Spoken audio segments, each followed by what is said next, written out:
नाशिक पोलिसांकडून निदा खानची चौकशी सुरू आहे। निदा खानसह तिचे आई-वडील आणि मावशीची देखील चौकशी सुरू आहे। निदासोबत आई-वडील आणि मावशी राहत असल्यानं त्यांची देखील चौकशी केली जाते आहे। निदा खानला आज नाशिक रोड कोर्टामध्ये हजर केलं जाईल। निदा खानला मदत करणाऱ्यांची देखील चौकशी सध्या सुरू असल्याची माहिती मिळते आहे।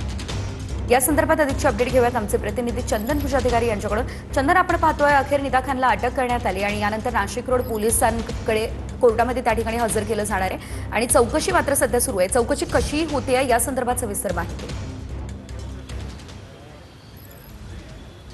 निश्चितपणे मोहिनी, आपण जर बघितलं तर सध्या आपण ज्या नाशिक रोड पोलीस ठाण्याच्या बाहेर उभे आहोत त्याच ठिकाणी निदा खान सध्या कोठडीमध्ये आहे आणि पुढच्या काही वेळात निदा खान हिला नाशिक रोड कोर्टामध्ये या ठिकाणी हजर केलं जाईल आणि त्या ठिकाणी सरकारी वकील जे आहेत ते निदा खानच्या पोलीस कोठडीची मागणी करतील। दरम्यान 42 दिवसांपासून फरार असलेली निदा खान नेमकी ज्या ज्या ठिकाणी थांबली, ज्यांच्या सोबत थांबली, ज्यांच्या घरी थांबली, त्या सगळ्यांची चौकशी आता पोलिसांकडनं आणि ATS कडनं सुरू करण्यात आलेली आहे। आपण काही वेळापूर्वी बघितलं की इम्तियाज जलील यांच्या घरी औरंगाबाद छत्रपती संभाजीनगरचे पोलीस पोहोचलेले आहेत, तर दुसरीकडे नाशिक रोडमध्ये या ठिकाणी ज्या ठिकाणी निदा खान आहे त्याच ठिकाणी तिचे आई वडील आणि तिची मावशी यांची देखील चौकशी आता ATSच्या माध्यमातून सुरू करण्यात आलेली आहे।